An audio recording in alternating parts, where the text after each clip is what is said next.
যায়। কারোর সাথে অকারণে তর্ক যাওয়াটা বোকামি। কেউ যদি বলে পৃথিবী গোল নয় লম্বা, তাতেই সায় দিয়ে হেসে চলে আসাটাই বরং বেশি দরকারি।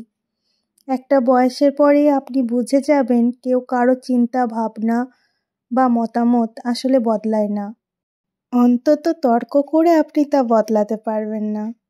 তাই চুপ করে হাসি মুখে নিজের কাজ করে যাওয়াটাই বুদ্ধিমানের কাজ। একটা বয়স পেরিয়ে আপনি বুঝে যাবেন বাইরের লোক তো ছেড়েই দিলাম, আপনার খুব কাছের মানুষজনও আসলে আপনার মনের মতো হবে না। আপনি যেমন করে তাদের ভালোবাসতে চান, তারা তেমন করে আপনাকে কখনোই ভালোবাসবে না, আপনাকে তেমন করে গুরুত্ব দেবে না। আসলে সব মানুষই নিজের ইচ্ছে, বিবেচনা, ভাবনা, সিদ্ধান্ত অনুযায়ী চলে। আর এটাই বাস্তব। প্রত্যেকটা মানুষের বিচার, বিবেক আর বিবেচনা বোধ আলাদা।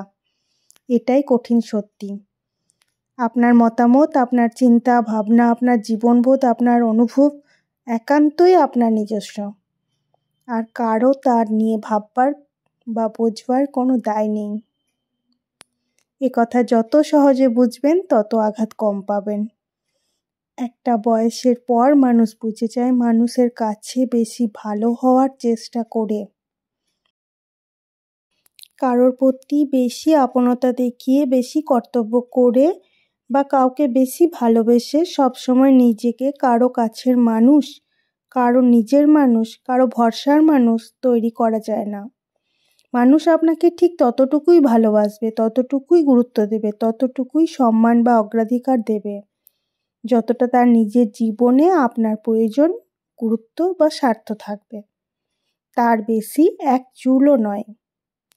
তাই একটি বয়সের পর আপনি বুঝবেন কারোর জন্য কোনো কিছুই বেশি করে আগ বাড়িয়ে, বেশি ভালো মানুষই দেখিয়ে আসলে কোনো লাভ হয় না। তাই তখন আপনি ঠিক যতটুকু প্রয়োজন ততটুকুই করতে শিখে যাবেন। Hey guys, welcome to my channel. তোমরা সবাই কেমন আছো? আশা করি অনেক ভালো আছো। আবারও একটা সংগৃহীত কথা, কিছু অতি বাস্তবের সাথে মিল শেয়ার করলাম। ভালো লাগলে অবশ্যই লাইক, কমেন্ট, শেয়ার করো।